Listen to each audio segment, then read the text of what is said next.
Hi friends, ഇന്ന് ഞാനും അനിയത്തിയും കൂടെ ബാങ്കിലേക്ക് പോവുകയാണ്. എൻ്റെ ATM എക്സ്പയറി ആയി. അപ്പോൾ അത് പുതിയതെടുക്കാൻ വേണ്ടിയിട്ട് പോവുകയാണ്. അപ്പോൾ രാവിലെ തന്നെ ഞങ്ങൾ പോയി. നടന്നാണ് കേട്ടോ പോകുന്നത്, വണ്ടിക്കൊന്നുമല്ല. അപ്പോൾ അച്ചമ്മേനോട് പറഞ്ഞിട്ട് ഇറങ്ങി. അച്ചമ്മയ്ക്ക് കാണുന്നുണ്ടായിരുന്നില്ല, കണ്ണ് കാണുന്നില്ല. അച്ചമ്മയ്ക്ക് ഇച്ചിരിയേ കണ്ണ് കാണുള്ളൂ. അപ്പോൾ അതുകൊണ്ട് ഇങ്ങനെ നോക്കിക്കൊണ്ട് നിൽക്കുക. നമ്മൾ നടന്നാണ് പോകുന്നത്. കുറേ ദൂരം ഉണ്ട്. പക്ഷേ ഞങ്ങൾ രാവിലെ ഇറങ്ങിയതുകൊണ്ട് നടക്കാമെന്ന് വിചാരിച്ചു. പിന്നെ കുറച്ചങ്ങ് എത്തിക്കഴിഞ്ഞപ്പോൾ, അതായത് ഇപ്പോൾ ഈ സ്ഥലം കഴിഞ്ഞ് കുറച്ചങ്ങ് എത്തിയപ്പോഴത്തേന് ഞങ്ങളറിയാവുന്ന ഒരു ചേട്ടൻ്റെ വണ്ടി കിട്ടി. അച്ഛൻ്റെ ഫ്രണ്ടൊക്കെയാണ്. ആ ചേട്ടൻ്റെ വണ്ടി കിട്ടി. ആ ചേട്ടൻ്റെ വൈഫും കൂടെ എങ്ങോട്ടോ പോവായിരുന്നു.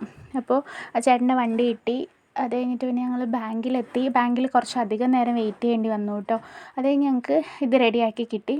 അത് കഴിഞ്ഞ് പിന്നെ ഞങ്ങൾ നോക്കുമ്പോൾ ATM ആക്റ്റീവ് ആക്കാൻ വേണ്ടിയിട്ട് കുറച്ച് ടൈം എടുക്കുമെന്ന് പറഞ്ഞു. അപ്പോൾ ഞങ്ങൾ അവിടെ നിന്ന് തന്നെ പൈസ എടുത്തു. ചിക്കൻ വാങ്ങാൻ വേണ്ടി വന്നു. ഈ കോഴികളെ കണ്ടപ്പോൾ എനിക്ക് പാവം തോന്നി കേട്ടോ. എന്നിട്ട് പിന്നെ ഞങ്ങൾ ചിക്കൻ വാങ്ങി അവിടെ നിന്ന് ഒരു ഓട്ടോ എടുത്തിട്ടാണ് വീട്ടിലേക്ക് വന്നത്. ഓട്ടോയിൽ കയറി ഇരുന്നിട്ടാണെങ്കിൽ ഞങ്ങൾ വരുന്ന വഴി ഫുള്ള് കട്ടറ. നല്ല റോഡല്ല, കുറച്ചിടെ നല്ല റോഡ്, പിന്നെ കട്ടറ, അങ്ങനെയാണ്. അപ്പോൾ ഒട്ടും നല്ല രസമുണ്ടായിരുന്നില്ല കേട്ടോ. യാത്ര ചെയ്യാൻ വേണ്ടി ഒട്ടും കൊള്ളില്ലായിരുന്നു. ഭയങ്കര കുലുക്കമൊക്കെ ആയിരുന്നു.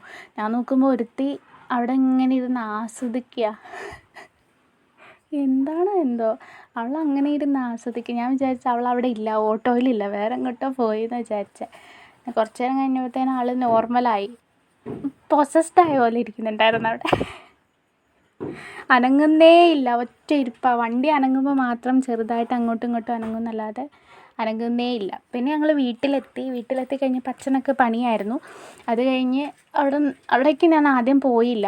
പിന്നെ നോക്കുമ്പോൾ ലൂണകത്ത് ഭയങ്കര കച്ചറ ഉണ്ടാക്കുന്ന കണ്ടിട്ട് ഞാൻ അങ്ങോട്ടേക്ക് വന്നു. അവളവിടെ കുടുങ്ങി കിടക്കുക. അവൾ അഴിച്ചു വിട്ടിട്ടില്ല. ഈ സിമൻ്റൊക്കെ ആകുമ്പോൾ രോമം പോകുമെന്ന് പറഞ്ഞിട്ട് അവൾ അഴിച്ചു വിട്ടിട്ടുണ്ടായിരുന്നില്ല. എന്നിട്ട് അവളെ എടുക്കാതെ ഞാൻ വീഡിയോ നോക്കിക്കൊണ്ടിരുന്നപ്പോൾ പിണങ്ങിപ്പോയി. എന്നിട്ട് സോഫേൻ്റെ അടിയിൽ കയറിയിരിക്കും. എൻ്റെ ഇത് പിണങ്ങിപ്പോയതാണ്. പിന്നെ വിളിച്ച് എഴുന്നേറ്റ് വന്നു. എന്നിട്ട് പിന്നെ അവളെയൊക്കെ എടുത്ത് കുറച്ച് നേരം കഴിഞ്ഞപ്പോൾ നമ്മൾ എന്ത് ചെയ്തു, അവളെ താഴെ നിർത്തി. അപ്പോൾ അത്രേ ഉള്ളൂ ഗൈസ് ഇന്നത്തെ വീഡിയോ. നെക്സ്റ്റ് വീഡിയോയിൽ കാണാം. ബൈ.